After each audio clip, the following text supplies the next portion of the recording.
Welcome to Name Check. I'm Michael Riedel of the New York Post, and I'm delighted to have with me today a remarkable actress. Jacki Weaver is giving an unforgettable performance in a new movie called The Silver Linings Playbook.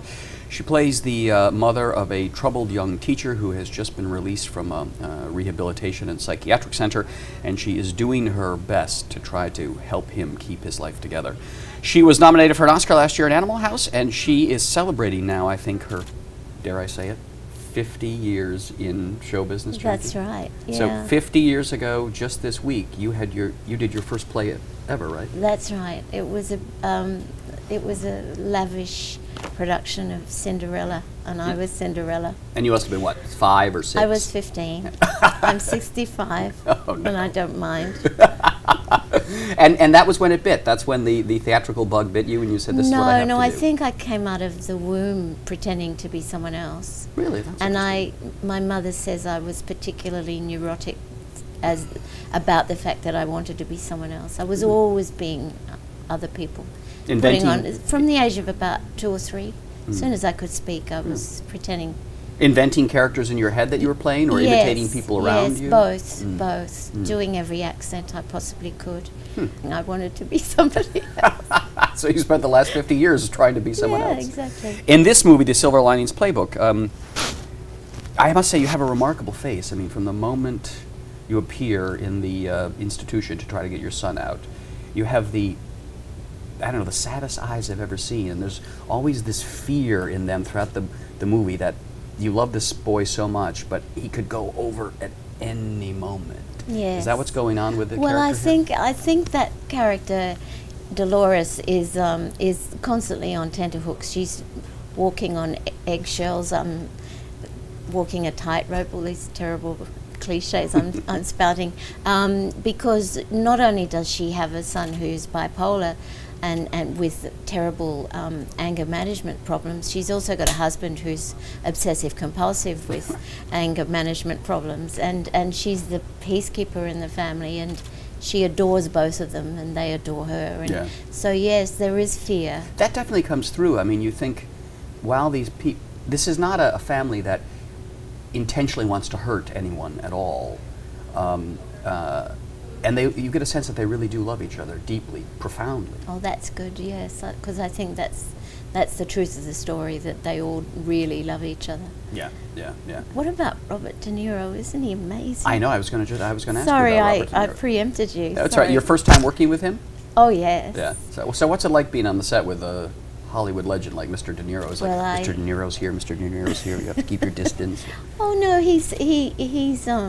he doesn't have any airs and graces. He's very quiet, but he's very kind and generous, and a joy to work with. I mean, watching the master at work is amazing. Well, I mean, you're selling yourself short a little bit, my dear. 50 years in the business, I think you've got claim to being a master too. But was there anything that you did pick up just watching him do take after take after take? Is he one of these actors who likes to keep doing it again and again and again and again till he gets it just right? I don't mind if I'm very easily guided by the director. If he wants 12 takes, I'm happy to do them. If he thinks the first take was fine, unless I really think I can do something more interesting or do a better job on a second take, then I'm happy to do 1 take. Yeah. But yes, Mr. De Niro does that thing of giving you different levels, and David O. Russell's an amazing director because he takes you out of your comfort zone. You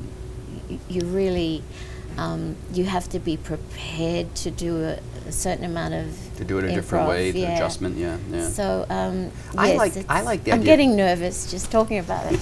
Well, I like the idea of doing take after take. I remember the great actor Peter Falk, Columbo. Yes. His good friend Ben Gazzara, another terrific actor, who gave me my what is it, the film award, the New York Board of Review. Oh, Ben Gazzara? It was presented to me by Ben Gazzara. Fabulous actor, yes, Ben. what a great actor. When Peter was doing Columbo back in the 70s for Universal, NBC, Ben Gazzara would direct the episodes, and Peter loved to do take after take after take because he came from the John Cassavetes world where you were improvising, and every take was a chance to raise your voice in another way, another attack of the rhythm of a line or something like that.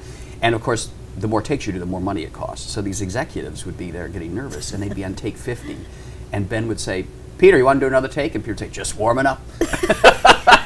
But I think that's how you really, if you do those takes with someone like De Niro, doesn't it just get richer and richer and richer? I think it does. I think it does. And when you work in the theatre, you've got the luxury of 6 weeks of rehearsal, sometimes only 3 weeks, but it gives you an opportunity to try out all the choices available to you, right, that are in your imagination. Whereas sometimes on film you're a little more rushed. Now you had the in this movie you work with a legend, Robert De Niro, and you work with an up-and-coming legend, Bradley Cooper. Can you give me some insights into Bradley's performance and his style of approach as an actor? He's a very intelligent actor. He's very well prepared. He's got a wonderful range.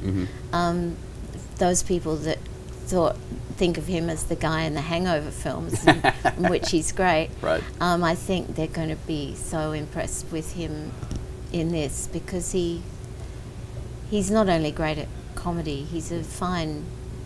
Hasn't he just done The Elephant Man on stage? Yes, he has. Yes. Yeah, up at Williamstown Theatre Festival. I bet which he think he's was bringing in. terrific. Yeah. He was. Well, he conveys the Elephant Man without any makeup. You know, he just he's quite flexible with his body. You know, because as the Elephant Man, he creates the Elephant Man image like that. It's very, very good. And I thought in this movie in particular, he does capture that.